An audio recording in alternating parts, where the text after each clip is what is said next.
নমস্কার বন্ধুরা, তোমরা সবাই কেমন আছো? আমি ভালো নেই, কারণ শরীরটা আজকে একদম ভালো নেই। উঠেছি অনেক দেরি করে আজকে। এখন অলরেডি 11টা বেজে গেছে, এখনও রান্নাবান্না কিচ্ছু হয়নি। জানি না কি রান্না করব, বাজার আছে প্রচুর। কি রান্না করব সেটাই জানি না। এবারে তরকারি কাটবো, শরীরটা আজকে একদম দিচ্ছে না। সকালবেলা উঠে ফোনটা খুললাম, কাল থেকে কাউকে রিপ্লাই কমেন্ট করতে পারিনি।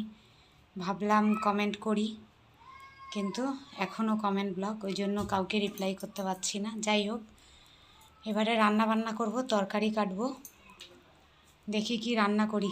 আমার ঘরে প্রচুর সমস্যা খাওয়া নিয়ে। এই যে তোমার দাদা এনেছে, সকালবেলায় সে দুধ আনতে গিয়ে মাছ নিয়ে এনেছে পাবদা মাছ, আর এটাতে বোধহয় এনেছে মাংস, মনে হচ্ছে মাংস এনেছে।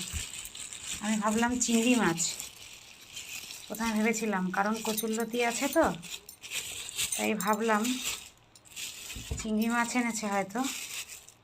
না, ওই যে মাংস এনেছে। আর এখানে দেখো কত বাজার। এই হচ্ছে তোমার দাদার কাণ্ড, মানে প্রচুর বাজার এনে রাখে। দেখো কচুরলতি 2 আটি, এই যে 1 কেজি 1.5 কেজির মতো ভেন্ডি, এই যে এত টমেটো। তোমার দাদা এত পরিমাণে বাজার করে, মানে কত বারণ করি, কিন্তু কি আর করব। তোমাদের দাদা শুনবে না, ও প্রচুর বাজার করতে ভালোবাসে, তাই বেশি বেশি করে বাজার করে আনে। এবার দেখি কি কাটাকাটি করব, কি রান্না করব বুঝতে পারছি না।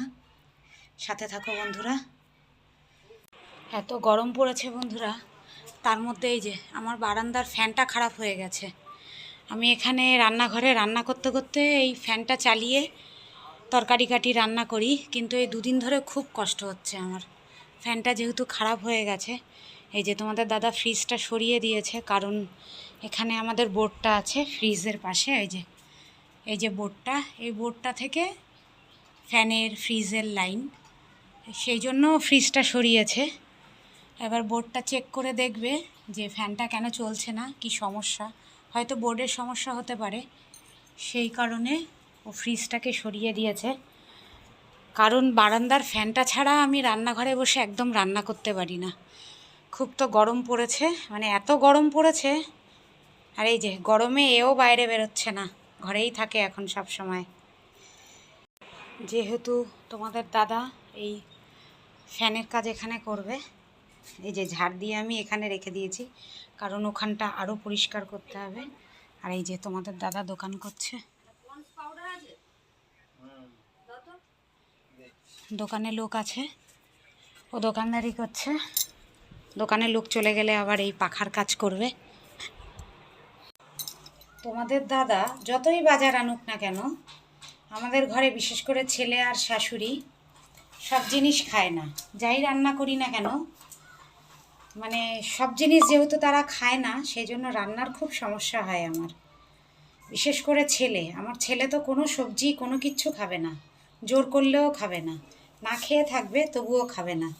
মানে বাইরে তো জানো পরিস্থিতি কি, আর ঘরের পরিস্থিতিও খুব খারাপ। মানে ঘরেও সকাল থেকে রাত পর্যন্ত রীতিমতো একটা ছোটোখাটো যুদ্ধ করতে হয় আমাদের, তাই না বন্ধুরা বলো? তো সবাই ভালো থেকো, সুস্থ থেকো।